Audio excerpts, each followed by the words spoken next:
Hi friends, welcome NM Guntur. ఈరోజు chicken biryani అండి, 15 కేజీలు. దానికి కావాల్సిన కొలతలు: ముందుగా 3 కేజీలు ఉల్లిపాయలండి.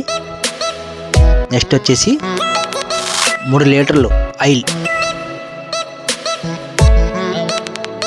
1 కేజీ కారం అండి, కల్లుప్పు ఎంతకాలం తీసుకోవాలా, టమాటాలు 3 కేజీలు,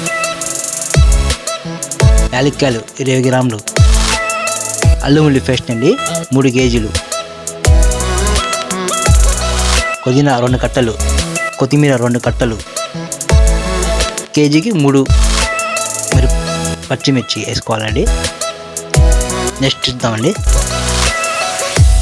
నెయ్యి పోగిలో, జీడిపప్పు పోగిలో, నెక్స్ట్ వచ్చి ఆయిల్, ఉల్లిపాయలండి బాగా ఫ్రై చేసుకోవాలా. ఇది ఉల్లిపాయలు గోల్డ్ కలర్ రావాలండి. ఉల్లిపాయలు తర్వాత అల్లం ఉల్లి పేస్ట్ వేసుకొని బాగా కలుపుకొని ఫ్రై చేసుకోవాలా, పచ్చి వాసన పోవాలండి.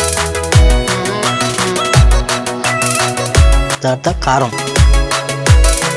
ఎంతకాలం వేసుకోవాలా, కారం ఎక్కువ వేయకూడదు.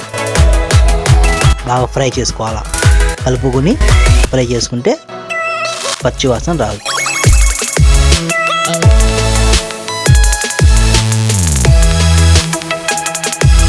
నెక్స్ట్ ఐటమ్ అండి,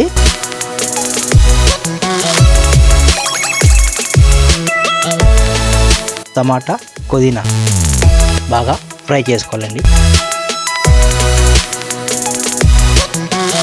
ఫ్రై చేసుకుంటే పచ్చి వాసన ఉండదు, బాగా కాలవాలి.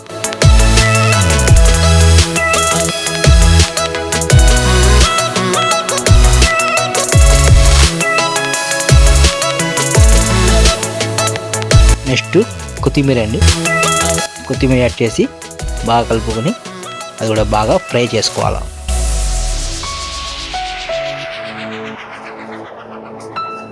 నెక్స్ట్ అండి, 15 కేజీలకి 3 లీటర్లు పెరుగండి, 2 లీటర్లు పాలు కొలతలండి.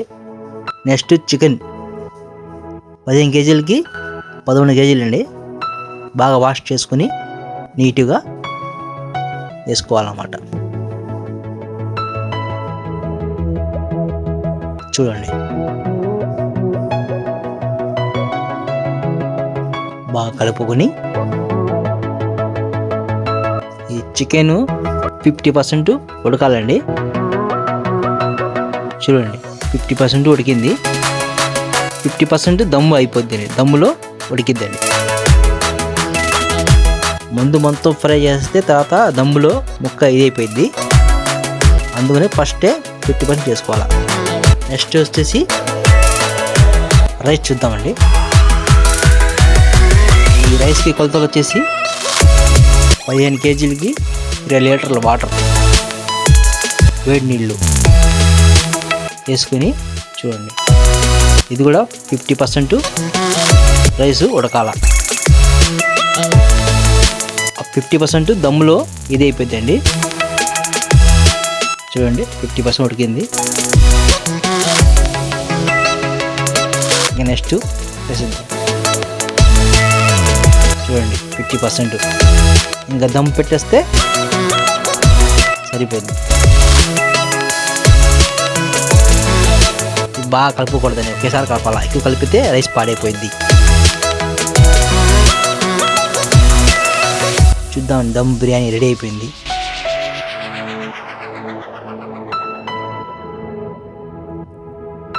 ఈ పేపర్ ఎందుకు పెడతానంటే, పేపర్లు పెడితే దమ్ము పోదండి, స్మెల్ కూడా పోదు, దమ్ము బాగా ఎద్ది. కట్టెలు పోయి కాబట్టి పేపర్ పడితే మంచిదండి. చూడండి, ఆ స్మెల్కి పేపర్ పెడితే స్మెల్ పోదు. రెడీ అయిపోయిందండి దమ్ బిర్యానీ. మిఠాయి రంగు అండి, పులావ్ రంగు అంటారు దీన్ని. నెక్స్ట్ రైస్ చూద్దామండి. ఇదిగోండి రెడీ అయిపోయిందండి చికెన్ దమ్ బిర్యానీ. నచ్చితే వీడియో లైక్ చేయండి, షేర్ చేయండి, సబ్స్క్రైబ్ చేసుకోండి. మంచి మంచి వీడియోస్ మీద మళ్ళీ వస్తాను.